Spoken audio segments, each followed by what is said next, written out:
प्रश्न, मुस्लिम लीग एवं हिंदू महासभा की स्थापना के परिप्रेक्ष्य में भारत में सांप्रदायिकता के विकास का वर्णन करें। उत्तर, स्वतंत्रता संग्राम के दौरान विभिन्न राजनीतिक दल सांप्रदायिक भावनाओं और लोगों के प्रति प्रतिबद्धता से ओतप्रोत थे। उदाहरण के लिए, मुस्लिम लीग और हिंदू महासभा का गठन मुसलमानों और हिंदुओं दोनों की सांप्रदायिक पहचान के लिए किया गया था। कई विचारक जैसे अल्लामा इकबाल और वी.डी. सावरकर ने अपने धर्म के आधार पर अपनी राजनीतिक व्यवस्था की वकालत की। उदाहरण के लिए इकबाल ने एक अलग मुस्लिम राज्य की वकालत की और सावरकर ने अपने लेखन और भाषणों के माध्यम से हिंदू राष्ट्र की रक्षा की। अंत में माउंटबेटन योजना के तहत विभाजन हुआ जिसने पाकिस्तान को मुस्लिम बहुसंख्यक देश के रूप में जन्म दिया। के गांधी की मृत्यु स्वतंत्रता के बाद भारत में सांप्रदायिकता का सबसे अधिक दिखाई देने वाला प्रभाव था। गांधी की हत्या ने भारत को एक बहुवादी और सहिष्णु समाज से एक हिंसक और सांप्रदायिक समाज में परिवर्तित कर दिया। एक लोकतांत्रिक संविधान के बावजूद, भारतीय संविधान निर्माता भारत की प्राकृतिक प्रवृत्ति के कारण संविधान में धर्मनिरपेक्ष शब्द को लागू करने के लिए अनिच्छुक थे, जहां किसी को भी उनकी बुनियादी आवश्यकताओं से वंचित नहीं किया जाता है।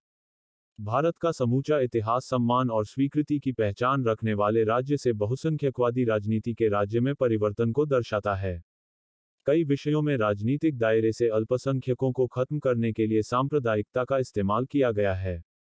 इसलिए सांप्रदायिकता को बहिष्करणात्मक दृष्टि को समझना आवश्यक प्रतीत होता है।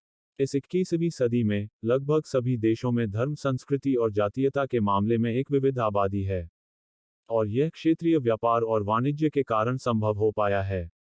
फिर भी दुर्भाग्य से राजनीति से चयनात्मक बहिष्करण की प्रक्रिया हर संभव तरीके से उत्पन्न होती रही है जिसका प्रभाव अल्पसंख्यकों पर प्रतिकूल प्रभाव डाल रहा है।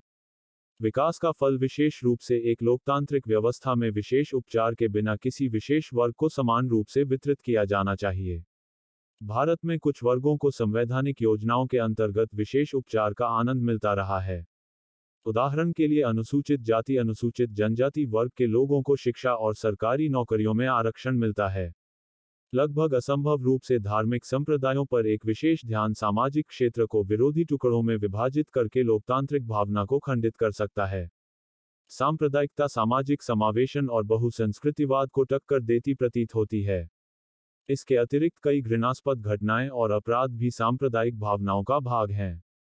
कई राजनीतिक दल शायद भारत में एक धार्मिक समूह और संगठन से अपनी संबद्धता का हवाला देते हैं।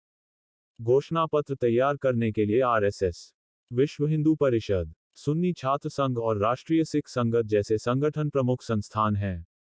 सांप्रदायिक राजनीति राजनीतिक जीवन को अपरिष्कृत धार्मिक कट्टरपंथियों के माध्यम से विभाजित करती है। इसलिए राजनीति सांप्रदायिक समूहों के लिए एक खेल बन गई है जिनके पास अनुनय और धार्मिक सम्मोहन के माध्यम से बहुमत की सहमति है।